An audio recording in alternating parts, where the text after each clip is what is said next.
Am I the jerk for demanding my sister pay me if she wants me to babysit my nephews, even if her best friend's mom is dying? Posted by you/pretend_mode_9494. I, 29F, am child-free by choice. My sister, Carlene, 27F, has 2 boys, ages 3 and 2. We live close to each other, and I've been in their lives since the beginning. We are each other's only family, coming from a broken and dysfunctional background. I love the boys, but they are a lot of work, especially on top of my career in social work and my personal reasons for not wanting kids of my own. I currently watch them /help out /babysit for about 10 to 20 hours a week, and it's becoming exhausting. The time I've been needed has slowly increased, and over the last 7-ish months, it's been like this. At first, it was Carlene looking for a part-time job, attending mandated courses to get unemployment, and occasional movie nights with friends, which I was okay with. Now, I spend most of my free time at their house. Lately, the reason has been that her best friend's mom is dying, and Carlene feels she needs to be there. She's a single mom, and I understand it's hard, but recently, I feel like she's using me, and I rarely see my fiancé as we both work shifts that change all the time. Sometimes, when she asks me to watch them and I have other plans, Carlene sends me a voice message of the boys crying, saying they miss me, guilt-tripping me, and implying it's a shame I care more about myself than them. She tells me she'd ask someone else if she had anyone else to turn to and says really hurtful things about me being selfish for wanting to enjoy date night when she has to choose between her kids and her best friend's dying mom. I could handle it if that were all, but now it's also affecting the next time we meet.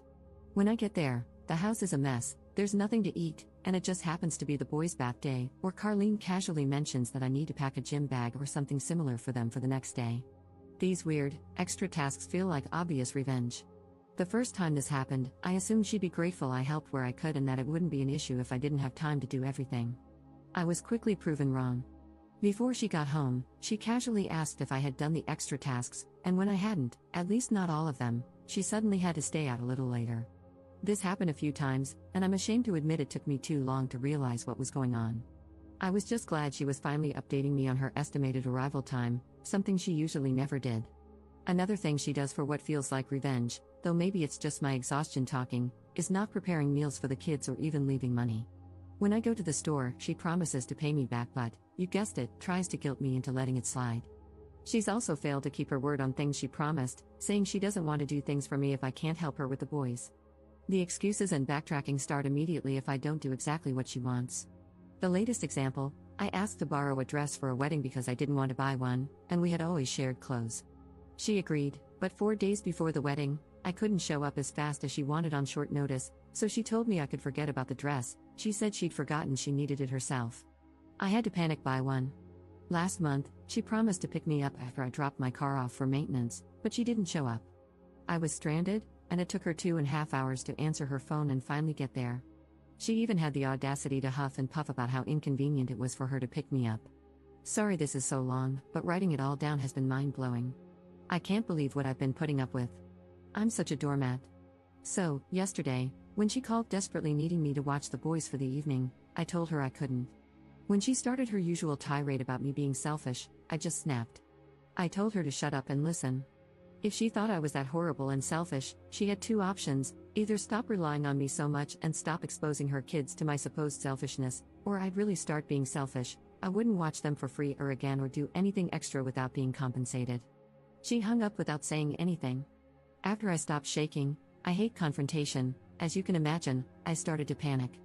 I feel like I just lost my last remaining family member. My fiancé said it was a long time coming and that I should have stood up for myself ages ago, but he's biased since he loves me. I don't really have time for proper friends outside of work colleagues, so I don't know who else to ask. Did I make the biggest mistake of my life?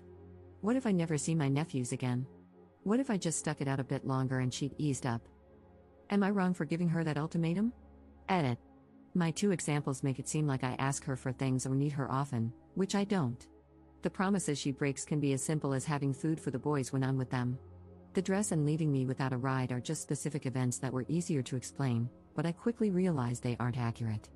Relevant comments. Commenter. Is there a reason the father of these children isn't helping take care of them? I can't imagine expecting a family member to step in and handle a significant portion of the parenting of my own children. If she wasn't prepared to be a parent, she shouldn't have had 2 children. Ops response. She got really angry at me when I asked about their dad whenever she was pregnant, and I just left it at that. She hasn't had a long-term boyfriend since high school, as far as I know. I don't even know if the kids have the same dad. I kind of doubt it due to their differences in skin tone and features. Commenter 2. If you think the boys are in an unsafe home, abuse, neglect, lack of food, call CPS. Ops response. I'm a mandated reporter due to my profession, and I've been trying to distance myself from the situation to assess whether I need to make the report. However, it's always so subtle, and she knows what to avoid doing and saying because she grew up with CPS. Commenter 3. You know that never seeing your nephews again is never going to happen.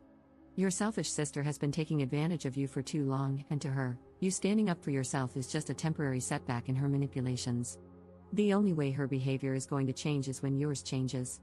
You need to set clear boundaries and follow them with solid expectations of how you expect her to treat you. For example, guilt-tripping, name-calling, accusations, etc., need to end. If she tries any of these manipulative tactics, there should be clear consequences, and you need to follow through. If you tell her you can't babysit and she starts the guilt, tell her something like, "No babysitting for a month because of your behavior." Altering your behavior is the only way you can change hers. Oh, and all those times she needs to comfort her friend with a dying mother, you realize that's just BS. She wants free time away from the kids and is just trying to play on your empathy. Your sister is a class A jerk. Ops response. Thank you, I feel so stupid. I only realized the friend's mom thing was BS last week. I asked Carlene how she was doing, and she took a second too long to remember what I was talking about. Update 3 days later. A lot has happened. I'm trying to write concisely. During the first 24 hours after I gave her that ultimatum, I decided not to answer her calls or texts to let her cool down. She called 77 times and sent over 100 texts and voice messages. They were mostly just her calling me a horrible person who abandons her family. With my fiancé's help, I outlined a few rules for the future in case she comes to her senses and agrees to my terms. I wanted them ready, even though it seemed like she would never come around. My conditions included watching them up to 3 times in 2 weeks, for no more than 4 hours at a time. Meals needed to be provided. No bath time or bedtime. I wouldn't spend any money. I received messages from an unknown number accusing me of being a horrible sister because now they have to watch their mom die alone without Carlene there to comfort them. Based on my earlier suspicions and the language similarities, I believe it was my sister pretending to be her friend. I talked to my supervisor on Friday afternoon and asked for her opinion. I first asked if it was okay to discuss personal matters, and she was great about it. I don't work with children, and CPS has never been part of my work, so I wanted to double-check with someone more senior. We made a report together on Carlene. The supervisor said it was better to do so, especially now that things have escalated and she might retaliate against me by harming the boys, as she's clearly not above that. I'm probably going to give her next week to cool off before resuming contact, and depending on what the messages and voice messages say then, I might reach out. If they're as abusive as they are now, I probably won't respond at all. It makes me unbelievably upset, but I hope the boys will eventually have a more stable environment without me, as she's using them as pawns against me. My fiancé says hello and wants everyone to know he's here for me. He also wants to assure everyone that I'm not really that much of a doormat, just when it comes to Carlene, for some reason. I'm looking into counseling through my work since it's too expensive out of pocket. Thanks for the messages and the reality checks I obviously needed. For some reason, I became blind to my sister's behavior and was only concerned about losing the boys from my life. I'll probably update when or if I resume contact with my sister if people want to know how it goes. Additional info from Up. It's only Wednesday, and I just blocked her. I don't understand when she sleeps. I've been getting messages and calls every 2 to 4 hours since last week. I'm crying because it feels like I'm shutting my nephews out, but this is exhausting. My fiancé has been checking the messages twice a day to make sure there's nothing important in between. I haven't read any of them. It's just her calling me names and cursing at this point, not even coherent sentences. Still nothing on the CPS report. Relevant comments. Commenter. I suggest you and your fiancé have a discussion about whether or not you would take custody of the kids if it came to that. Your sister sounds like she may land herself in jail or decide to abandon her kids. It's better to be prepared for any possible outcomes, including CPS removing them from her care. Ops response. Oh wow, true. We definitely don't want kids, but if the alternative is foster care for them, we might have to take them in. I'll talk to my fiancé as soon as he gets home from work. Second update 1 week later. Boring update, but my fiancé unblocked Carlene for a few hours to see if she was still sending abusive messages, and she was. Nothing new there. CPS called and asked for more information, which I provided. They wanted specific dates and proof, so I sent them a lot of screenshots of messages with Carlene. I chose to make the report with my name on it, as I felt it added credibility. It also kind of felt like a punishment for waiting so long to make the report, meaning my sister could now know for sure that it was me who made it, and I'd face the consequences. I've had one Zoom appointment with a psychologist through my work. It's been great so far, and I already got homework on boundaries. It seems fast, but she said they're trained to move quickly since we usually get 5 visits, and there should be progress within that time. I haven't heard from Carlene or the kids, other than the abusive messages. I'm ashamed to say I've driven by the house a couple of times just to see if everything looks normal, and it does. I had a talk with my fiancé after a commenter suggested the kids might need to be removed from Carlene and asked if we were planning on fostering or anything if it came to that. We aren't, we don't want kids and have known that from the beginning. Day-to-day life as a family with kids sounds absolutely horrible. To be honest, there's nothing that appeals to us. We don't even want pets. We would become resentful and probably lose ourselves in the process if we went there. I don't know how much there is to update after this, maybe if contact resumes, but honestly, I'm afraid to send her anything. She's just insulting me, and I don't think she'd even really read what I wrote if I tried.